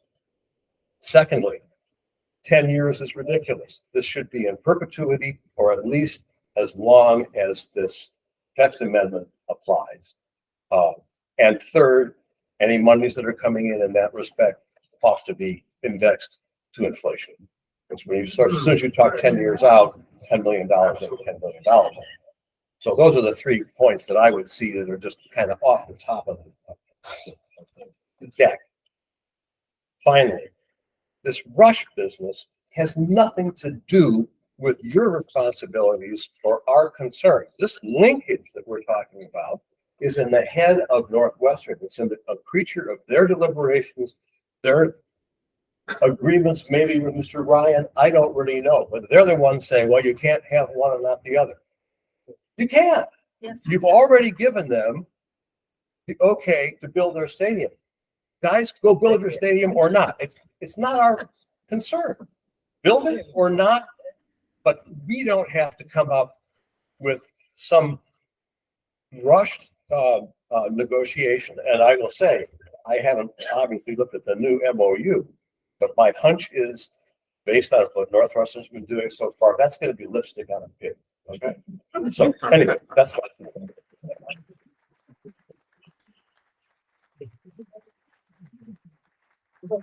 Are we, I think we're all the way to the back of the room. Are you the last person? I don't think so. No. Oh, you got, let's, So come on up. we got one more. Is there anyone else? And then I do want to move to hopefully I see 2 hands raised online. So if you're online and you want to speak, start raising your hands.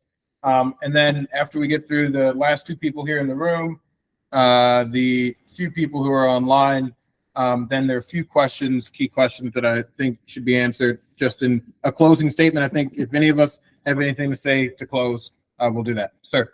Hi, Charles West. I've been here over 20 years. I love living here.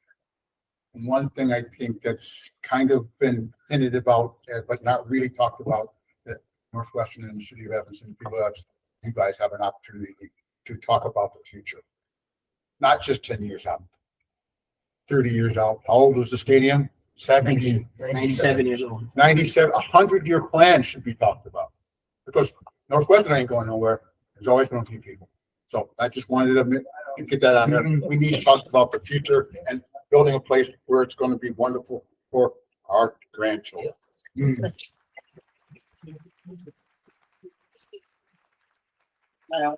I'm Jack Jordan. I'm the co-chair of Climate Action Evanston. I just want to thank the council members for doing this. As many people said, this is our first opportunity to really have our voices heard, and I really appreciate that. My comments are very much in the same vein as Charles' comments. My first question is, will this stadium be around in 2050? Yes, it will be around in 2050. Does the city of Evanston not have a net zero by 2050 goal to reduce our carbon emissions by 2050 to be, yeah, right? Do we not have a net zero by 2050 goal? We do. And like Charles said, this stadium is going to be, the current stadium's been around since, I believe 1926, so 97 years. And so the decisions we're making now, we have to be comfortable with people into perpetuity who are not born yet to be comfortable with the decisions that we're making. And I think that's something that we all have to understand. when we're deliberating this right now. I had a few very specific points relating to sustainability from the draft memorandum of understanding that was passed around or published. The first is in point number 5 regarding the sustainability plan. It says that Northwestern will have to make reasonable or will submit a reasonable sustainability plan. I asked, what is reasonable sustainability for Northwestern, or at least in their history? Well, so far it has been that they've missed the goals of the 2018 Climate Action Resilience Plan, which isn't even 5 years old. They've already missed the goals that they had for 2020. And since 2020, they have not remade a plan that we can point to as a community and keep them accountable for those goals. And so I think reasonable in this will just be a continuation of the status quo for how Northwestern has approached this. And we need to specifically tie that point, that sustainability plan. All we need to do is, instead of saying reasonable, say in line with the Climate Action Resilience Plan that is already on the city books, that has already been voted on by city council. It's just a simple change in that phrase there. The second thing is there's under number 10, there's a community advisory council. First off, I think right now it's Northwestern appoints 3 and the city appoints 3 people. Well, I think the city and the community should have more representatives on that. I don't think it should be split 50-50. But second, in the same line, there should be oversight of the sustainability plan under that community advisory board. Currently, it's, I believe, only the safety and traffic portions of the plan that are covered. So I think that should be put under the purview of the advisory board. And the last thing is that under Schedule 3, which outlines some of the community benefits, I think that there should be funds. First, it should be adjusted to inflation. I think that was a great point. $3 million today is a lot different than in 10 years, as we know from the last few years. But those funds should be earmarked specifically to the city's sustainability fund. And what does that go to right now? Well, a few of the things that it goes to is rebates for green homes, which is providing grants for people to upgrade their homes, make them more energy efficient, reduce their carbon impact, and for low-income residents to reduce their energy bill. That also goes to Sustain Evanston, which provides grants for local businesses that want to make sustainability investments. And it goes to a program that provides bike rebates to people that don't have the money to even buy a bike to get around. These are simple, just changes in the wording, and I think it would make a big difference. Thank you. Thank you.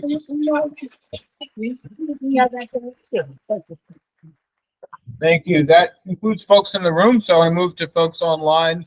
I see a hand from Leslie McMillan, Darlene Cannon. If you intend to speak and you're online, please raise your hand now. All right, I'm seeing 2 folks. Okay, Yeah, Leslie's first. Yeah. Yep. Leslie, go ahead and kick us off. Hi, And Devon, and first of all, thanks to the. Hold on Sorry. 1 second. It's going to be hard for folks in the room to hear you. I can hear you perfectly. Councilmember Harris can hear you perfectly. Folks in the front row, but folks in the back row are going to have a hard time. Okay. So just keeping that in mind. Okay. First of all, I want to thank the 3 of you for holding this session. I'm hoping it's the first of several because I think it's really great that the residents finally get to be heard. One thing I wanted to say, and I'm glad you brought this up at the very beginning, Devon, was Northwestern is the institution conflating the build with the change in the text amendment. That doesn't mean that we need to. As you've heard over and over and over again at this meeting, what would likely be a prudent way of proceeding is to actually hold both votes, negotiate a little bit more on the stadium build, but there's not going to be a concert played for 3 years.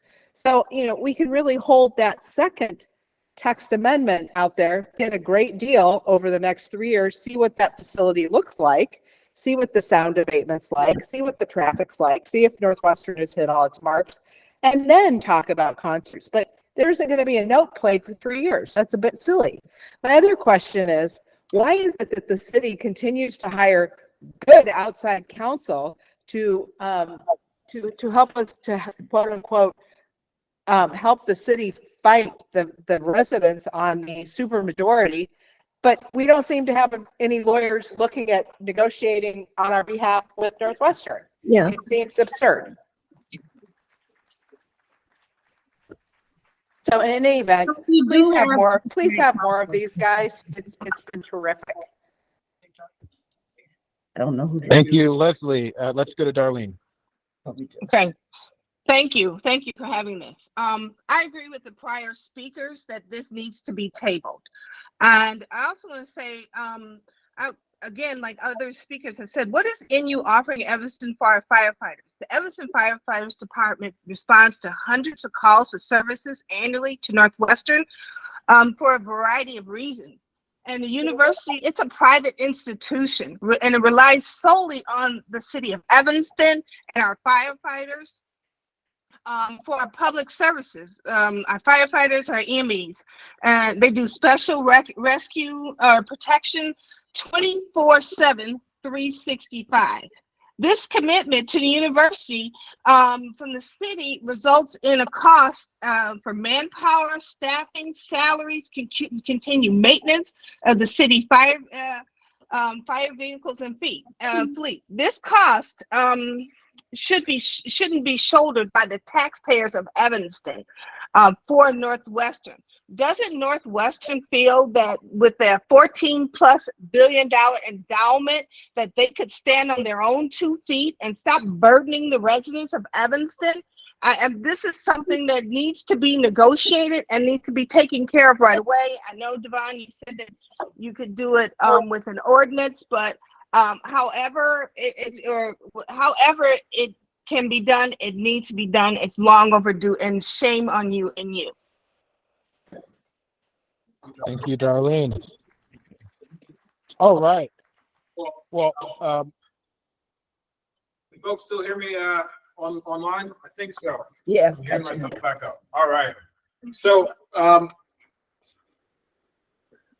want us to have the opportunity, the council members have the opportunity to answer any questions that they want to answer, make any closing statements.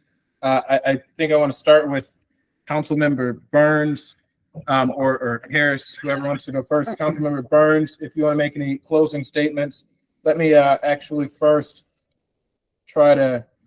I'm not ready right now, but you two can go first, and I'll go last, and then as a convener of the meeting, Councilman Reed, if you want to say anything after that too, that's cool. But I need a little bit of time. Thanks.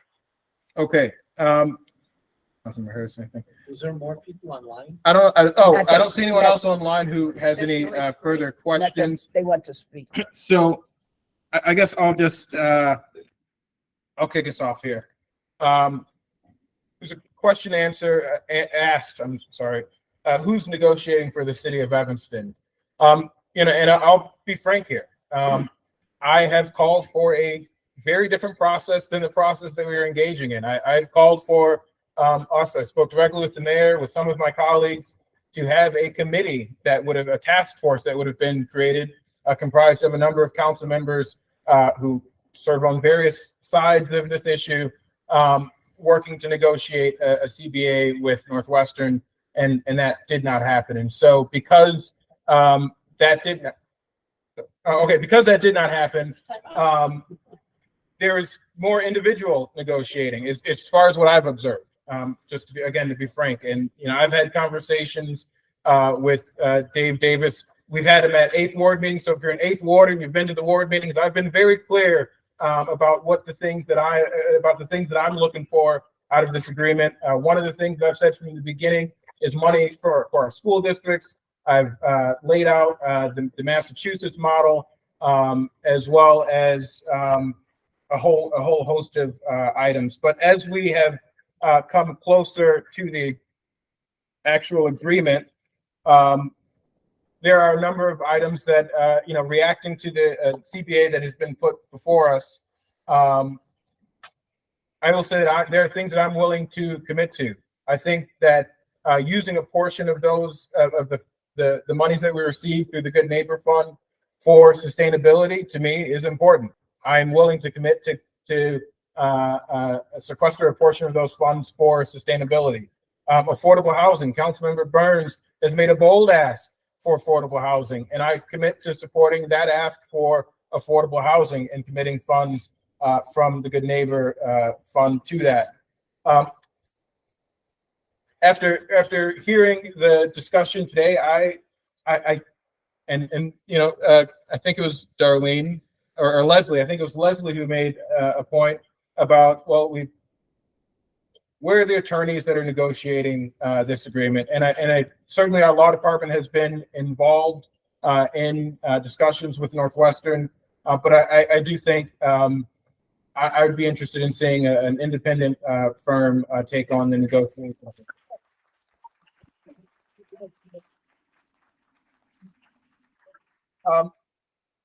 I have Councilmember Suffredin was the first to mention it from the dais, but I've stated that I support the community benefits agreement being for the lifetime of the stadium.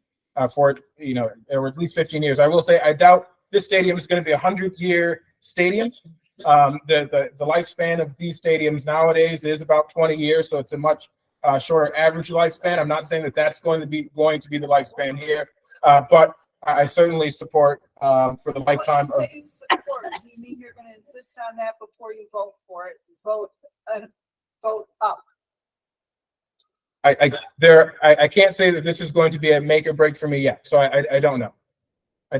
But I do support it, and we'll be asking for it. So the context would be, sorry to ask, if it was like, if the lifetime of the stadium, and we know they don't last 100 years, let's say it's 25 years, but the ordinance, whatever you pass, they'll be able to continue the concert onto the next stadium. And so then you. He said the life of the stadium. Well, for the CBA, but the statement that you're making is that once we make the zoning change, that the zoning change will exist in perpetuity. I think I don't know if I agree with that assessment, because we make amendments to zoning to our zoning districts consistently. I know there have been lawsuits in the past. Okay. If you're letting more. It says here. In agreement. So let me finish going through what I said. But certainly, I do support, if the agreement locks us into something along those lines, I support us taking that out. I will note that also was mentioned about around the Good Neighbor Fund, that it says that the $3 million will be spent in a fashion that is mutually agreed upon between Northwestern and the city. One of the first things I said was, we got to take that out. And I'm quite certain that in the new version that was posted today, a few hours ago, that portion has been taken out. And so the $3 million is completely under the control of the council.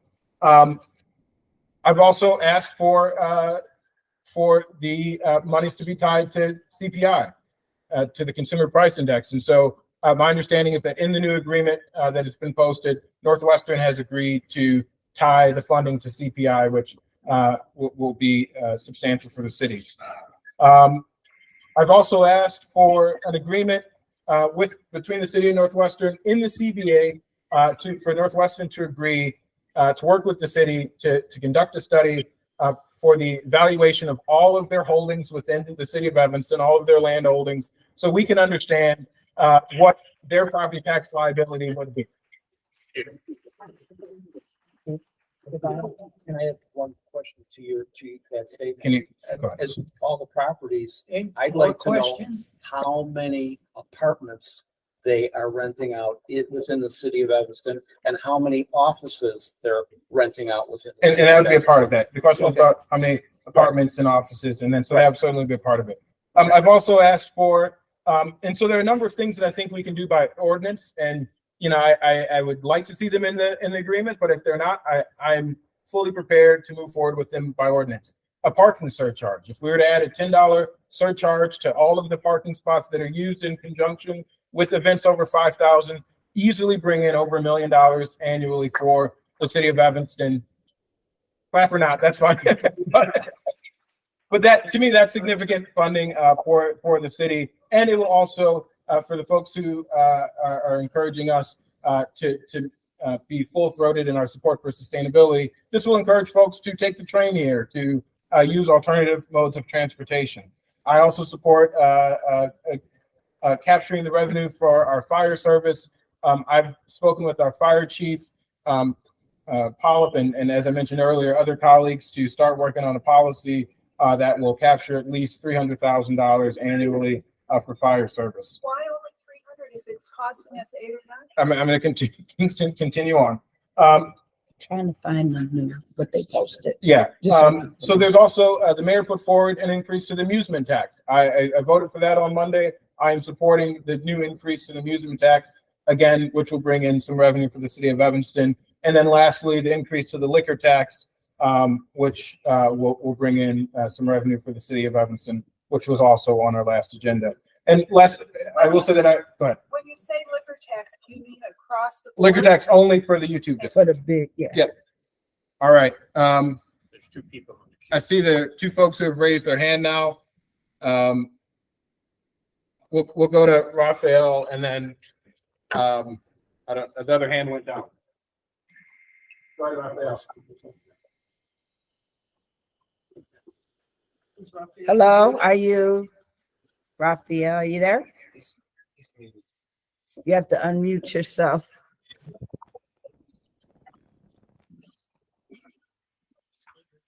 Is Raphael up now?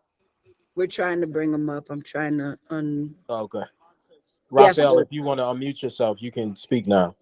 yeah, I If can't. you need, if you need help, you can go on the chat and let us know. I might be able to unmute you. No, I cannot. Okay.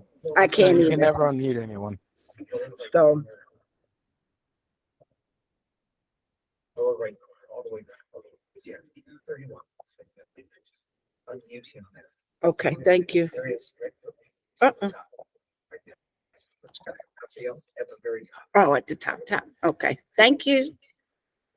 Hi, it's Rafael Castellano. Sorry about that. Can you hear me now? Yes, we hear you. You have to All talk. right, great.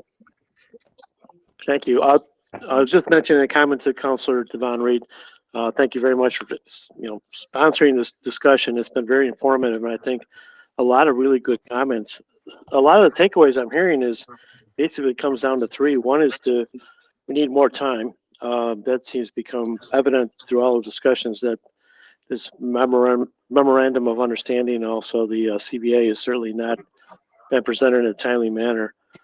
Second thing is it appears that there's definitely needs to be some external corporation counsel that needs to be involved, because based on the staffing and the amount of information that's being presented by Northwestern University, my sense is that it's not really within their wheelhouse to review that type of a contract and agreement. And we kind of need some external corporation counsel that is versed in these type of matters that can review the information and make the right type of determinations for the city. And then the third thing is, I don't get a sense from the city council that this is a pretty big deal. I mean, this is a lot of land. It's a huge opportunity, and it's got a very large time impact. So I don't know how to convince your other colleagues within the corporation council, and the city council, to take this kind of seriously. It's a big deal, and it's got major impacts for decades. So something to that effect needs to be really conveyed to the city council members and along with the mayor. Thank you. Right. For folks who are in ward, that usually don't hold a ward meeting that's longer than an hour and a half. Other folks, this is a big issue, but typically attention spans are hard to keep longer than an hour and a half. So I do want to start to wrap up, but I do, Councilmember Burns, if you want to make any closing statements. Again, I'll go last after Councilmember Harris. Councilmember Harris doesn't I'm have not anything, speaking. so it is I'm on listening. you. So I need to say that I'm not speaking. I'm here to listen. I'm taking all of this in, taking everything into consideration, but I need everybody to also, when we think of being heard, does not always mean follow, right? So I just want to be honest with it. But I have 5 notes, and a lot of things sounded really good to me that I'm going to ask more questions. I was very serious about the lady who was the lawyer. I'm going to find her and get help. But I'm listening, because this is an important. I pay taxes just like you all. It affects us, and we want to do what is right for the city. We are not, as Councilmember Burns stated, we don't owe Northwestern. We're not in their pockets. We're not being held hostage. There may be, for me, I can only speak for me, language that I didn't quite understand meant what it meant. I'm taking when it says reasonable to mean reasonable because we don't want to, for our sake or anyone else's sake, say we're going to do this, and that's not the appropriate thing to do. That's what I took the more to be. But I understand in legal terms that might be different. It might be the gateway to hell or heaven. We don't know. I said heaven as well, so let's be clear. So I'm going to take all of this information under advisement and ask a lot more questions. So I'm not commenting on anything. I'm just not. Councilmember Burns, we're gonna close this out. Yeah, again, appreciate everybody for participating. I found when Evanston can orient itself in this way, where it's solutions-based conversations, that there's a lot we can get done. And so I really appreciate this format and everybody that has participated. I guess I want to dispel some of the rumors that I've heard. One, and I responded to an email that was sent by Mike Vasilko, who's a resident that's active and really involved in city issues. And basically what I said is, several months ago I tried to find the email, and I know I can't find it with more time. Mayor Biss reached out to every city council member as part of his ongoing, good neighbor discussions he was having, I believe, with President Schill at the time, to say, hey, what do you, I'm already having conversations with Northwestern. What do you need? What information do you need? What questions do you have to even kind of start to consider their proposal? And obviously left it to the discretion of each council member to decide whether or not they wanted to provide feedback. And so this idea that only a few council members were aware and had an opportunity is just false. And all of this can be backed up by FOIA requests. Now, again, if I'm a council member and I don't want concerts or a stadium, I may not participate in the process because I may not see a benefit to it. I don't want any of it, right? Or certainly not the concerts, and so I may not participate. So I think people who participated, who wanted to see at least a certain element of this move forward, and ones that did not participate. And so I just wanted to add some clarity on that. I wouldn't say it's been a professionally led negotiation and that we had kind of outside legal counsel from the start. I think that's something that we certainly can look into now. I also received a text from our city manager saying recently Ansel Glink has come on board to help our corporation counsel review the MOU. So I believe we do have Ansel Glink as a part of those conversations, and I'm sure they'll be providing us their comments soon. I also want to touch on the leverage. A lot of people have talked about that. It is not. I think there's a reason why all of us were successful in our elections. That you've elected people that understand how to do this well, how to legislate. Certainly can understand leverage, especially when has a big end on it and is directly in your face. And so I think we all understand leverage. But let's be clear, like, the leverage is the concerts, right? I know people, it's easy to say, like, oh yeah, we can just get them to the table and negotiate a pilot agreement. That is a voluntary exercise, right? Like, this Northwestern does not have to come to the table to negotiate a pilot agreement. We may have some leverage, but certainly not to the extent that we have being open to concerts, which again is not about money first and foremost. I would hope that every council member is considering this based on the standards and based on its kind of zoning implications first and foremost before they start thinking about a financial benefits package. Certainly that's the order of things that is the sequence in which I have considered this proposal, this text amendment. So I just wanted to touch on that. And then the last thing I guess I'll touch on is, I saw in the chat comment somebody saying that there's a rumor that Northwestern has bought and paid for people, and I really want to encourage people to please refrain from the kind of cheap political attacks. Please refrain from the cheap character assassinations. I would encourage, and I've done this before, any and everybody that believes that any council member or city staff has done something unethical, there's a process to explore that. So don't use the chat section of what has otherwise been a really great meeting to accuse people with baseless claims. Use the process. I encourage anybody that thinks that any council member is doing something unethical to use the process and to expose them. They need to be exposed, no matter who it is, whether it's a council member or a staff person. So I just want to close with that. But again, I appreciate everybody for attending. I know I've taken a lot of notes here. Councilmember Harris has as well, is Reed. And again, just to reiterate, it sounds like Ansel Blink is working with us now on looking at the MOU. And everybody have a good evening. Thank you. Can I make one comment? Hold on. Yes. Go ahead. No, Oh, for you to okay. take the floor. Yeah, I just want to thank everyone for coming. Thank you. My contact information is on the city's website. All of us. All of us, yeah, all of us.